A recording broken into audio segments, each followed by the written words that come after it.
अस्सलामुअलैकुम। Straight talk में खुश आमदीद। आपके साथ मैं हूँ आयशा बख्श। इस साल डेवोस में होने वाले वर्ल्ड इकोनॉमिक फोरम को महज एक माशी इज्तिमा नहीं कहा जा सकता, बल्कि इस बार यह आलमी ताकतों के माबैन उभरते हुए तसादुम की अलामत बनकर सामने आया है। फोरम का माहौल इस कशीदगी के जेर असर रहा जो अमरीकी सदर डोनाल्ड ट्रंप की जानिब से ग्रीनलैंड पर कंट्रोल हासिल करने की ख्वाहिश के नतीजे में पैदा हुई। बुध की शाम तक सदर ट्रंप ने फौजी ताकत के जरिए ग्रीनलैंड को जम करने और यूरोपीय ममालिक पर तजारती महसूलात आयद करने की धमकियों से पीछे हटने का ऐलान किया। ताहम उन्होंने ये भी वाज़ेह किया कि अमरीका को दिफाई ज़रूरियात के तहत ग्रीनलैंड की मुकम्मल मिल्कियत दरकार है। ट्रंप ने ग्रीनलैंड की अहमियत को रूस और चीन के साथ जारी आलमी ताकत के मुकाबले के तनाजुर में पेश करते हुए कहा कि ग्रीनलैंड का असल मसला मादनियात नहीं बल्कि सलामती है। कनाडा का वजूद भी अमरीका की वजह से है। दुनिया में सिर्फ अमरीका ही इस खित्ते को महफूज बनाने की सलाहियत रखता है। उन्होंने डेनमार्क को तनकीद का निशाना बनाते हुए कहा कि डेनमार्क का रवैया नाशुक्रा रहा है। ट्रंप ने ग्रीनलैंड को बर्फ का टुकड़ा करार दिया और कहा कि यूरोप अपनी शनाख्त खोता जा रहा है। दूसरी जानिब यूरोपीय यूनियन की सरबराह ने दावा किया कि दुनिया अब खालिस ताकत के उसूल पर चल रही है, खा वो मुआशी हो, फौजी हो या फिर तकनीकी। उनके मुताबिक यूरोप को अपनी रवायती एहतियात तर्क करके तेज और सख्त फैसले करना होंगे। उधर नेटो के सेक्रेटरी जनरल के साथ ट्रंप की मुलाकात और मुस्तकबिल के मुमकिना मुआहदे के इशारे ने मामले को मजीद पेचीदा बना दिया है। अमरीकी और नेटो हुकाम की जानिब से ऐसे इंतजामात पर बातचीत की इत्तलात सामने आई जिनके तहत अमरीका को ग्रीनलैंड में महदूद खुद मुख्तार फौजी मौजूदगी दी जा सकती है। ताहम डेनमार्क ने वाज़ेह तौर पर इसे अपनी सुर्ख लकीर करार दिया है। इस बहरान ने अटलांटिक के दोनों किनारों पर कायम इत्तेहाद के मुस्तकबिल पर संजीदा सवालात खड़े कर दिए हैं। कैनेडियन वजीर आजम हो, फ्रांसीसी सदर और यूरोपीय मरकजी बैंक के सरबराह, इन सब के रद्द-ए-अमल ने इस तसादुम को मजीद नुमायां किया है, जिससे वाज़ेह होता है कि कवायद पर मबनी आलमी निज़ाम कमजोर पड़ रहा है और ताकत खुलकर फैसला कुन उसूल बन चुकी है। ग्रीनलैंड की स्ट्रेटेजिक अहमियत, आर्कटिक बहरी रास्तों की कुशादगी, मिसाइल दिफाई निज़ाम और तवानाई और मादनी वसाइल ने इसे आलमी ताकतों के तसादुम का मरकज बना दिया है। ऐसे में बहुत से सवालात जन्म ले रहे हैं। क्या ग्रीनलैंड पर सदर ट्रंप और यूरोप के दरमियान कोई अमली मुआहदा हो पाएगा?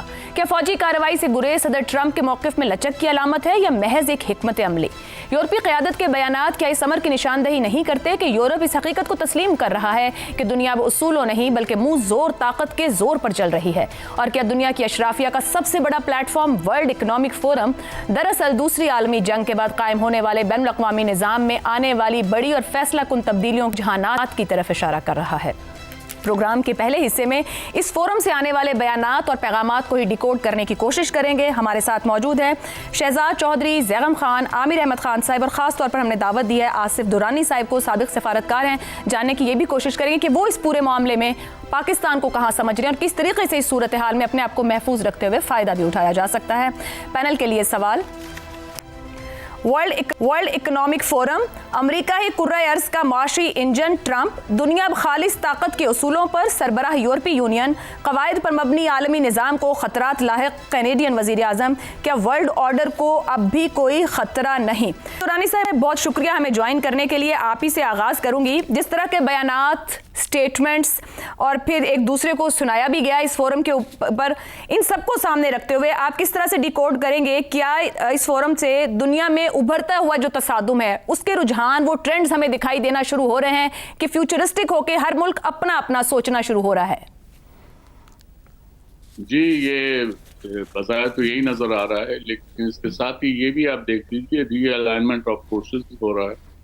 और आपने कनाडा का देखा, उनके प्राइम मिनिस्टर की जो तकरीर है उसमें इस बात का इजहार है और मेरे ख्याल में वो कई ममालिक की खासकर मिडिल पावर्स की तर्जुमानी करते हैं कि आपको अब आपस में बैठना होगा और फैसला करना होगा। आपको याद होगा कि नॉन अलाइंड मूवमेंट बनी थी, वो इस वजह से थी कि there were two blocs, Soviet bloc and American bloc. तो लिहाजा उन्होंने कहा कि हम ना आपके साथ हैं ना आपके साथ हैं, हम जो है नॉन अलाइंड मूवमेंट की तरफ। वो चला, एक अर्सा तक चला। आज आप देख रहे हैं नॉन अलाइंड मूवमेंट जो है इट इज़ ऑलमोस्ट डेड। उसके बाद आपने ये देखा कि ये जो मुख्तलिफ जो सब ग्रुप शुरू हो गए, यूरोपियन यूनियन का वजूद आ गया, आसियान आ गया, अफ्रीकन यूनियन आ गई। वो यही वजह था कि in order to protect their interest ये चीज़ें साथ साथ चल रही थी। अब जो इस तरह की सूरत हाल है उसका वो ट्रंप स्पेसिफिक है।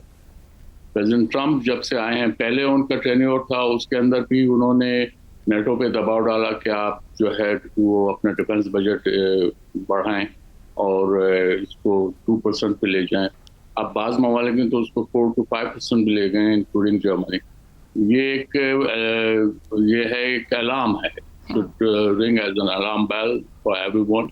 और उसमें आपको ये जो कुछ भी इस नया वर्ल्ड ऑर्डर नजर आ रहा है, उसकी एक वजह जो 2017 में जब चाइना ने 5G लॉन्च किया तो वो अमेरिका के लिए बहुत बड़ा शॉक था, क्योंकि immediately America lost almost $1.5 trillion in the international market, क्योंकि इससे पहले वाज यूनाइटेड स्टेट्स जिसने उसको मार्केट करना था, लेकिन चाइना लीड ले गया। उसके बाद से आप देख रहे हैं कि एक तेजी आई है इस कंपटीशन में।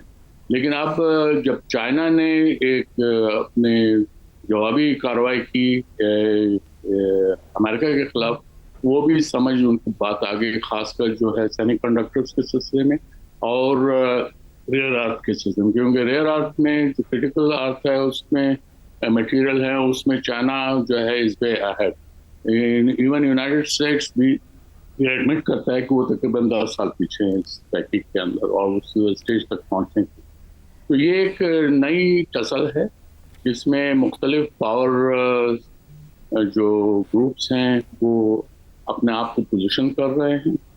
डेवोस जो है वो एक जाहिर है वो आउट ऑफ द यूएन एक सिस्टम है जिसमें जो मुख्तलिफ ममालिक हैं जो मुख्तलिफ तरक्की की स्टेजेस पे हैं, वो आपस में बैठते हैं, बातचीत करते हैं, तो इक़्तिसाद के साथ साथ पॉलिटिक्स भी डिस्कस होती है।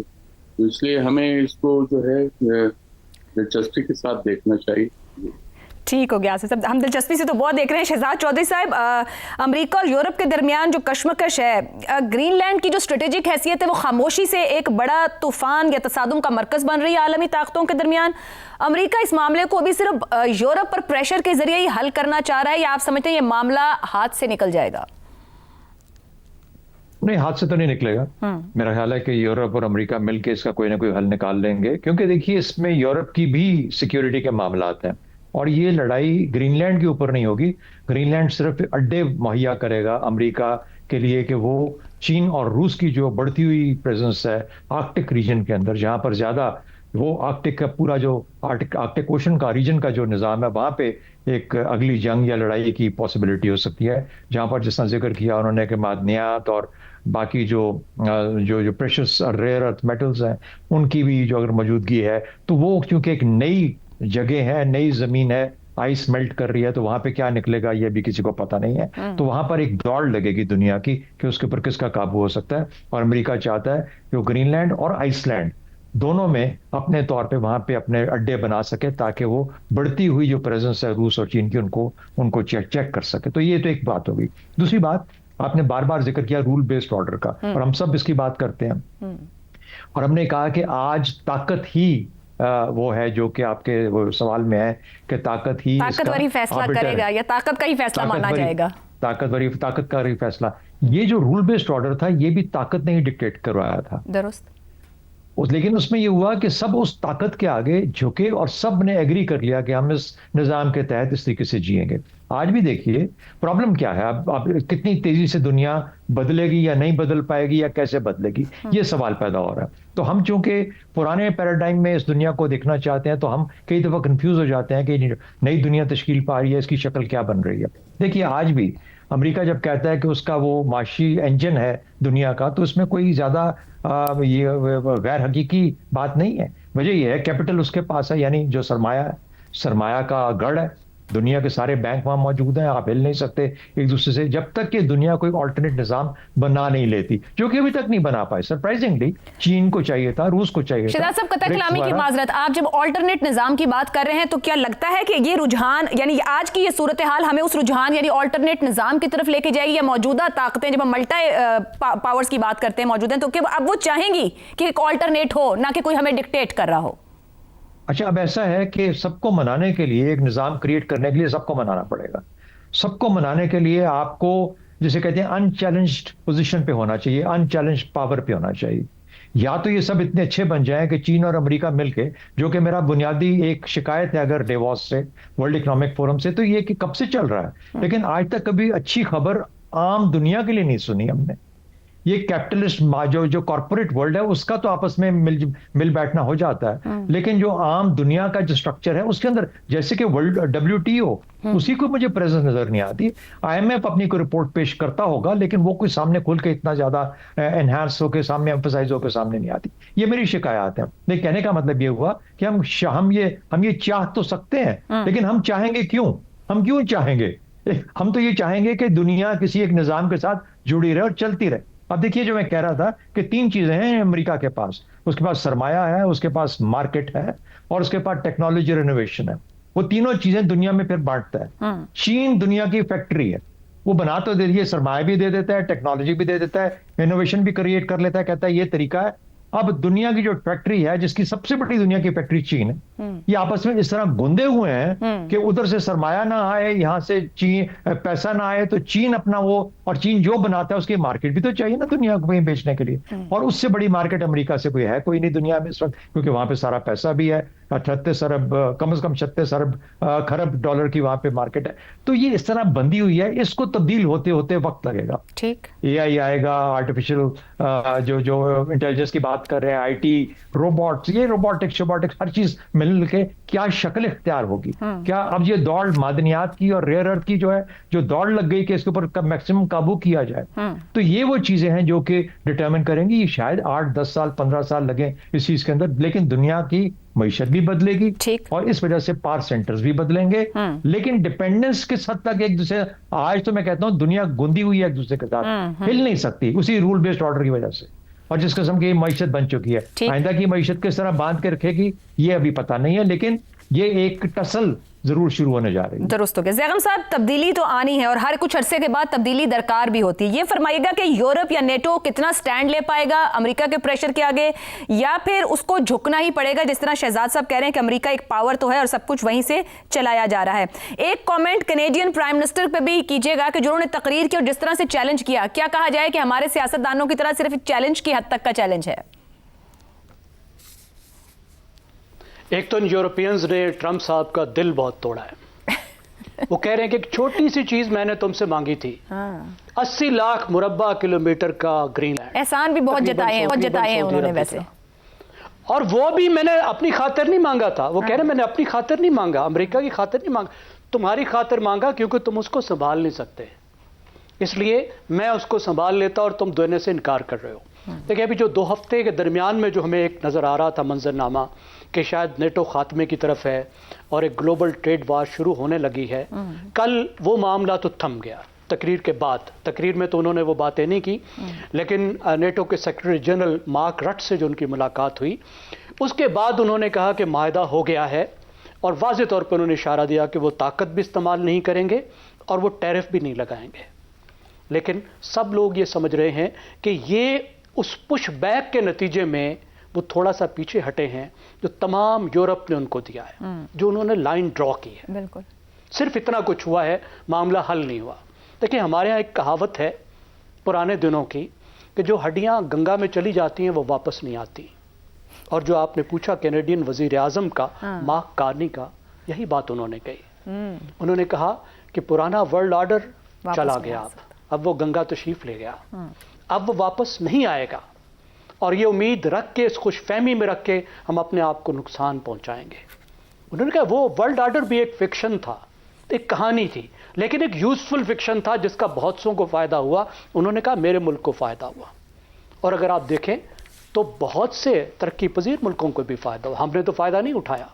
वियतनाम ने $300 बिलियन तक की एक्सपोर्ट्स बढ़ा ली, चीन ने उसी निज़ाम के सर पे अपने आप को एक सुपर पावर बना लिया, भारत ने फ़ायदा उठा लिया। हमारा तो फ़ायदा उठाने वाला मिजाज ही नहीं है ना, सिस्टम कोई भी हो।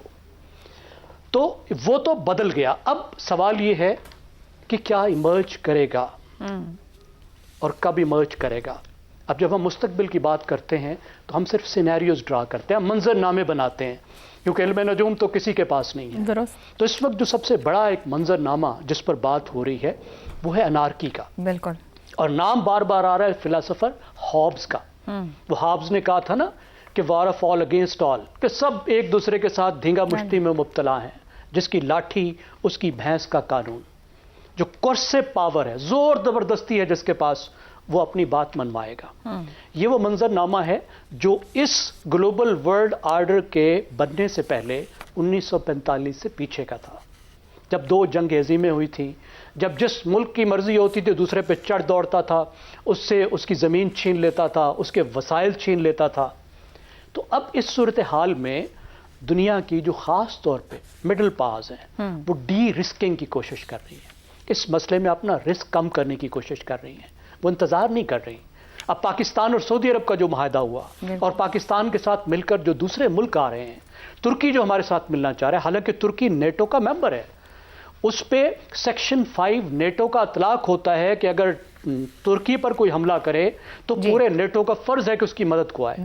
लेकिन तुर्की कह रहा है कि मैं पाकिस्तान और सऊदी अरब के साथ मिलना चाहता हूं। तो अब मुल्क अपने अपने अलायंसेस, अपने ग्रुप बना रहे हैं ताकि मिलकर अपने माशी मफादात को भी संभाले, अपनी सिक्योरिटी को भी संभाले। रीअलाइनमेंट्स की बात हुई, रीअलाइनमेंट्स हो रही है, उसमें यूरोपियन यूनियन और कनाडा अपना नया एक ऑर्डर ला सकते हैं।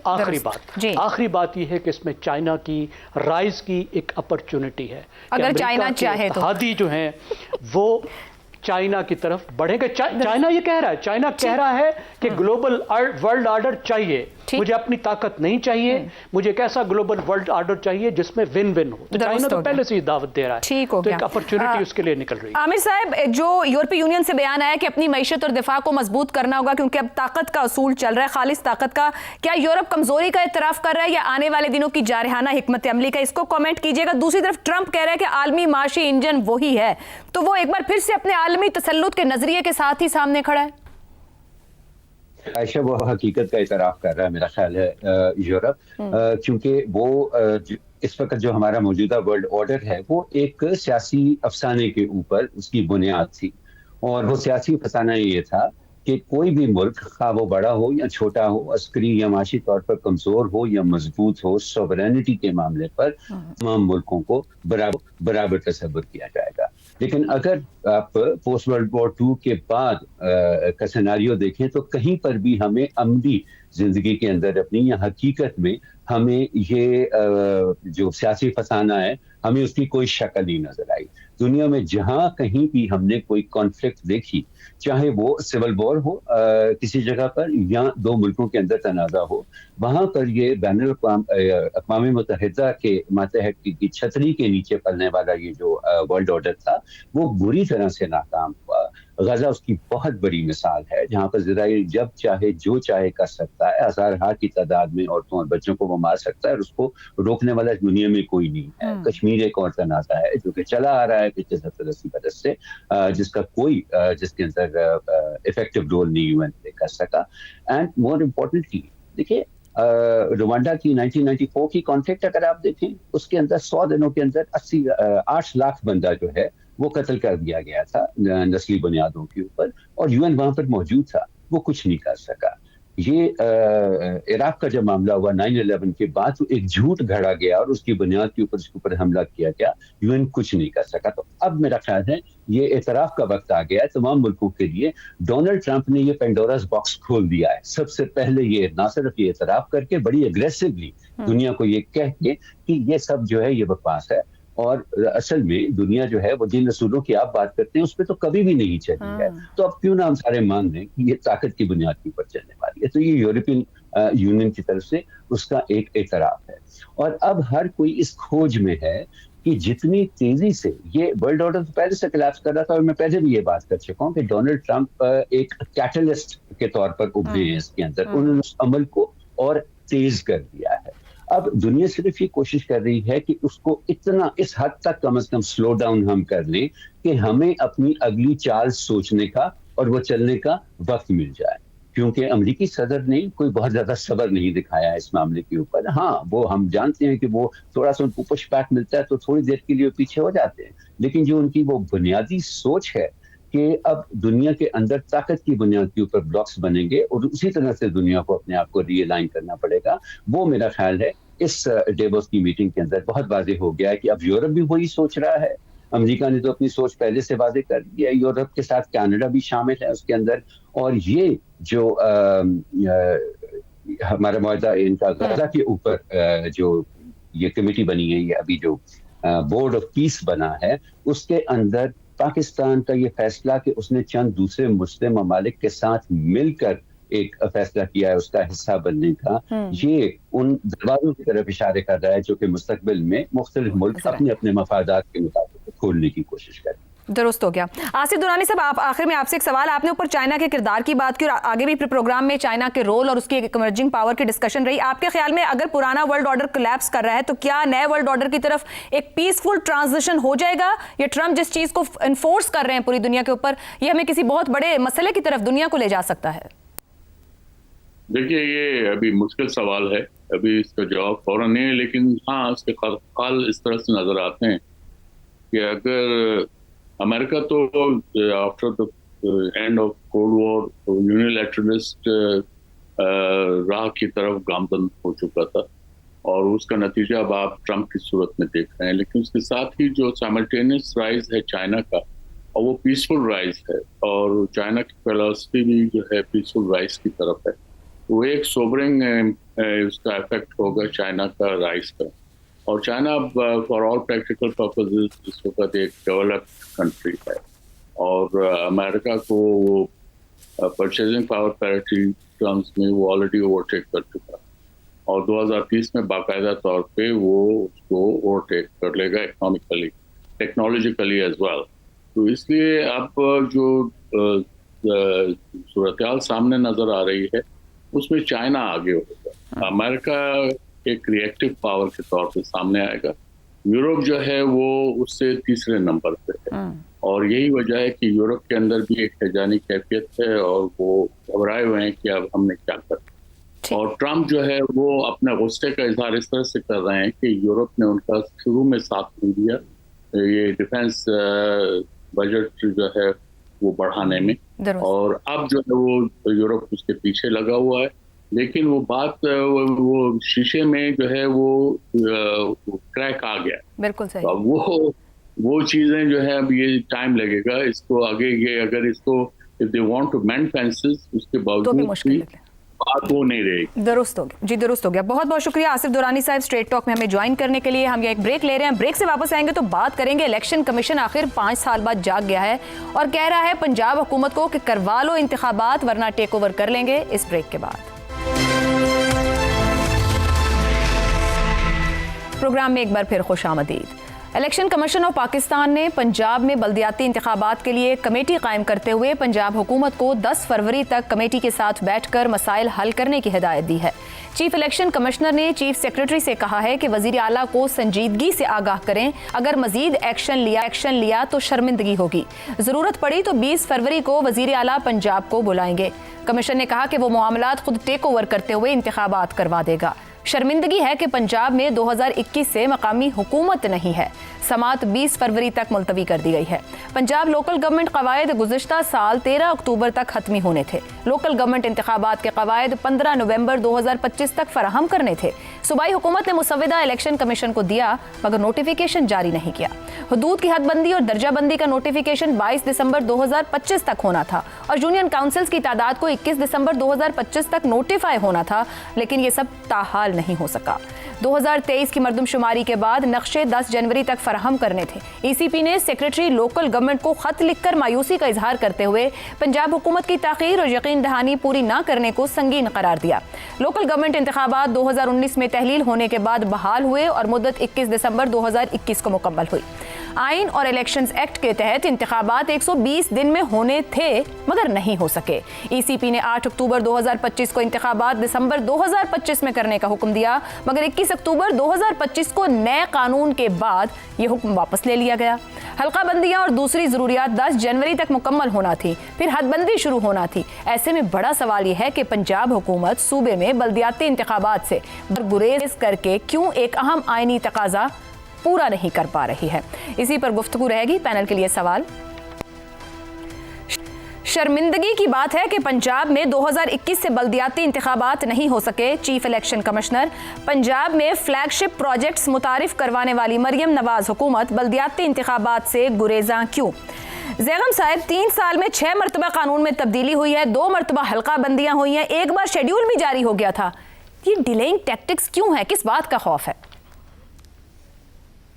बहुत बड़ा मसला है। देखिए, ऐसा कानून बन गया है, ऐसा ज़बरदस्त कानून बन गया है कि गैर जमाती इलेक्शन होंगे, उसके बाद मेंबर्स जीतने के बाद पार्टी ज्वाइन करेंगे, और जो हेड्स होंगे लोकल गवर्नमेंट्स के वो इनडायरेक्टली इलेक्ट होंगे। सब कुछ ठीक है, फिर भी खतरा मौजूद है। आप मुझे बताइए कि अगर खुदा ना खास्ता चीचा वतनी या भाई फेरू का जो मेयर है वो मुस्लिम लीग नवाज का ना हुआ तो क्या होगा? पंजाब का क्या बनेगा? वैलिड। इतना फलता फूलता तरक्की करता हुआ साफ सुथरा महफूज पंजाब बर्बाद होकर रह जाएगा। 2008 में तो क्या जो नून लीग से नहीं ताल्लुक रखता वो पंजाब में सांस ना ले, आप ये कह रहे हैं दूसरे लफ्जों में? उसकी कोई सोच नहीं है, राय नहीं है? तो इलेक्शन तो ना जीते ना, देखें वो सांस ले अच्छी तरह सांस ले, इंसान बन के रहे, लेकिन ये है कि इलेक्शन तो ना जीते ना, ये तो ठीक नहीं है। अच्छा चले, करवा तो लेना, फिर नहीं जीतेंगे, जीतने देंगे क्या? लोकल गवर्नमेंट की प्लीज कहिए। देखिए किधर देखें, उसका तरीका उन्होंने बनाया है कि आप नॉन पॉलिटिकल तरीके से मुंतखब हों, फिर आप सियासी जमात ज्वाइन करें। तो पूछ के ज्वाइन करना पड़ेगा ना। डिप्टी कमिश्नर से क्या पूछे कोई पार्टी ज्वाइन कर सकता है?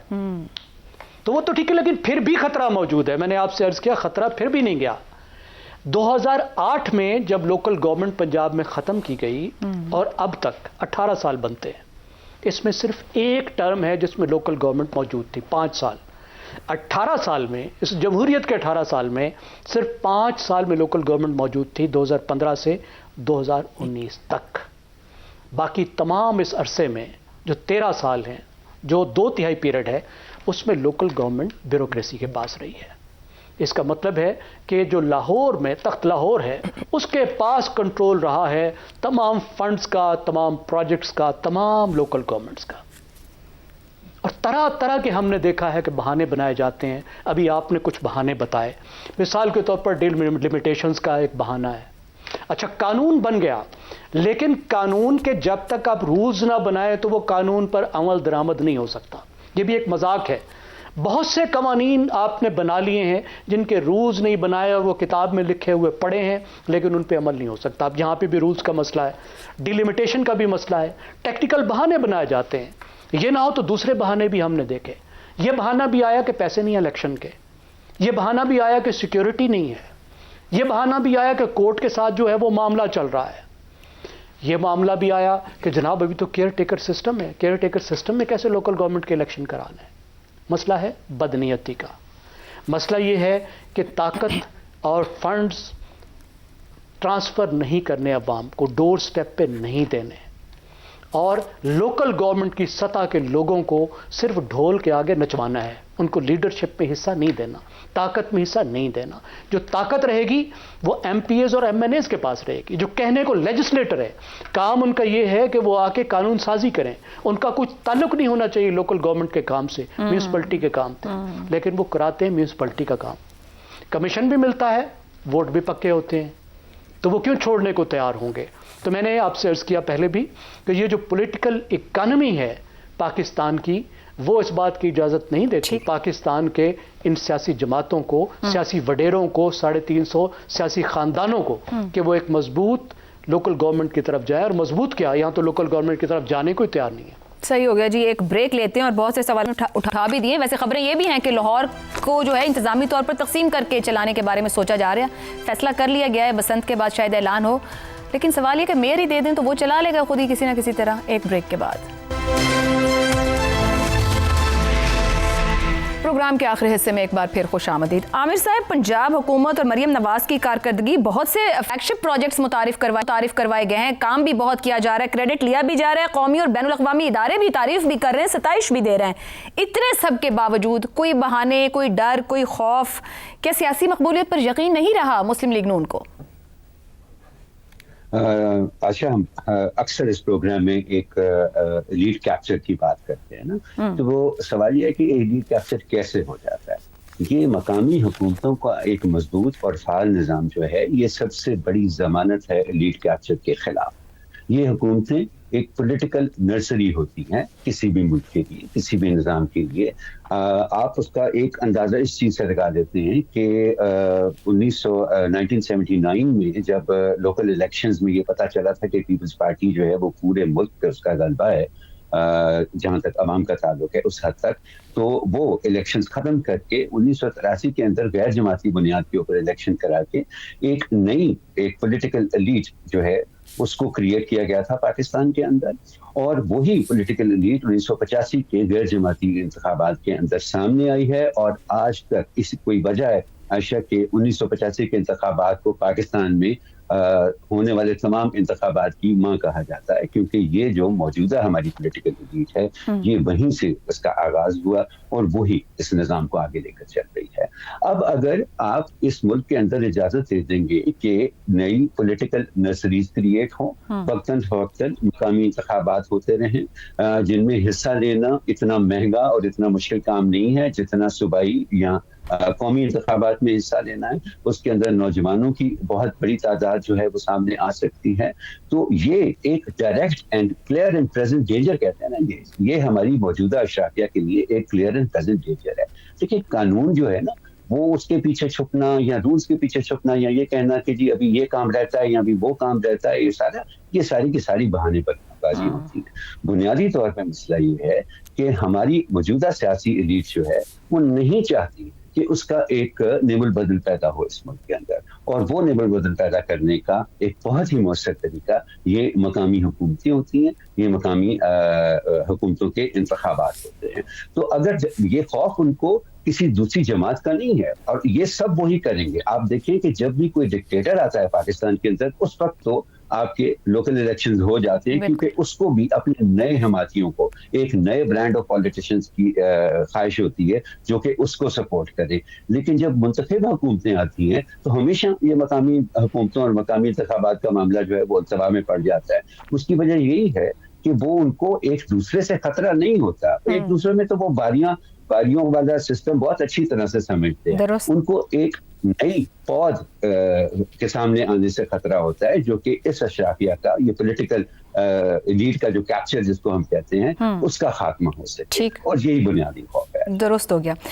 शहजाद चौधरी साहब, पंजाब हुकूमत अपनी ख्वाहिश पर मबनी कानून भी ले आई, फिर भी इंतखाबात करवाने को तैयार नहीं है। मजबूत वन पेज के साथ भी अवाम को उनका हक ना देना, बल्दियाती इंतखाबात ना करवाना, क्यों?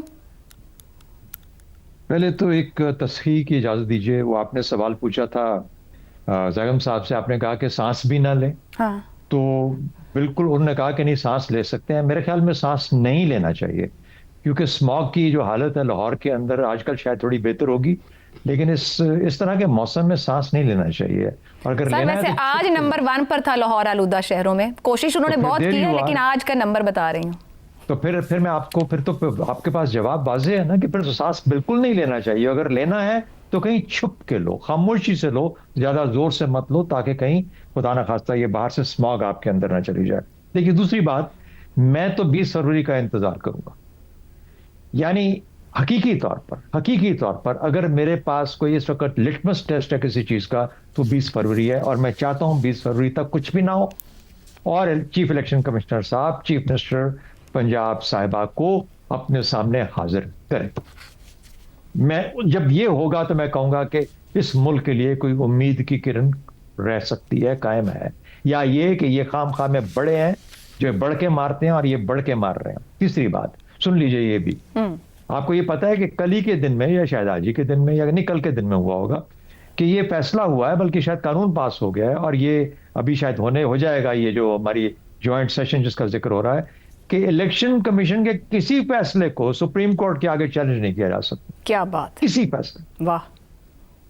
तो ये अब जब ये 3 चीजें हो गई तो फिर मुझे तो यूं लगता है कि जैसे इलेक्शन कमिश्नर साहब के पास वाकई एक ऐसी ताकत आ रही है जिसके बाद वो चीफ मिनिस्टर पंजाब साहिबा को अपने सामने हाजिर कर पाएंगे, क्योंकि अगर उन्होंने कुछ ना किया। बाकी बातें सब हो चुकी, मुझे उसको दोहराने की जरूरत नहीं है, जिसमें कहा गया कि इख्तियार, वसाइल और सियासत, ये तीनों ही अगर किसी और की तरफ चले जाएंगे तो खौफ कितना बढ़ जाएगा, बहुत ज्यादा बढ़ जाएगा ना। आपके पास जो काबू आपके पास है क्या, जो आप इस जगह पे बैठे हैं। पता है कलामी, मगर दरअसल मजबूती तो अपने खौफ से लड़ना ही होता है ना। तो फिर मजबूती नहीं है। अगर खौफ आज भी तारी है तो फिर मजबूती नहीं है। देखिए 2019 में जब ये हुकूमतें खत्म हुई तो तो उस वक्त इमरान खान की हुकूमत थी यहाँ पे, पीटीआई की, पंजाब के अंदर, फिर भी इलेक्शंस नहीं हुए।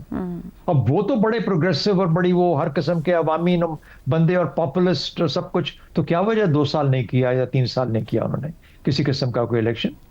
इसलिए कि उस वक्त वो हार रहे थे, बुज़दार साहब की परफॉर्मेंस के तहत इतने ज्यादा प्रेशर में थे कि हम तो सब कुछ हारे जा रहे हैं, ज़िमनी इंतखाबात हारे जा रहे हैं, अब यहां पे जाएंगे तो ठप्पा लग जाएगा कि आप इस काबिल नहीं है कि आप किसी चीज को रन कर सकें। तो सियासतदान बहुत सियाने होते हैं, उनको तरीके आते हैं, उनको पता होते हैं। और ये सिर्फ पंजाब की बात नहीं है, सिंध में चले जाए वहां का हाल इससे भी बुरा होगा। खैबर पख्तूनख्वा यही रोता रह गया, बलूचिस्तान बेचारों का कभी किसी ने जिक्र ही नहीं किया, उनका पता ही नहीं वहां पे क्या हालात। तो बाहर सूरत ये पाकिस्तान की अवामी लोगों की मसले हैं, कहीं से कोई खुदा न खासा लीडर ना खड़ा हो जाए, और ऐसा लीडर जो हमारी जो हैसियत है, जो हमारा होल्ड है, उसको चैलेंज ना कर पाए। और जब ये चीजें सामने, खौफ और डर सामने आते हैं, तो फिर चाहे जो मर्जी साथ खड़ा हो, जो पलड़ा हो, जो पेज है, उस पेज के अंदर थरथराहट पैदा हो जाती है, और वो हर जगह, हर वक्त और हर मौके पे रहती है। दुरुस्त हो गया। यही कंक्लूड करते हैं जो मेरे मेहमानों ने बात की कि इख्तिदार और इख्तियार आपको इंसाफ से इतना दूर क्यों कर देता है। शायद खौफ ही है जो आप अपने खौफ से लड़ नहीं पाते हैं। मगर 20 फरवरी का इंतजार सिर्फ शहजाद साहब नहीं करेंगे, स्ट्रेट टॉक का पूरा पैनल करेगा कि उस दिन क्या होता है। आज के लिए प्रोग्राम से इतना ही, इजाजत दीजिए, अल्लाह हाफ़िज़।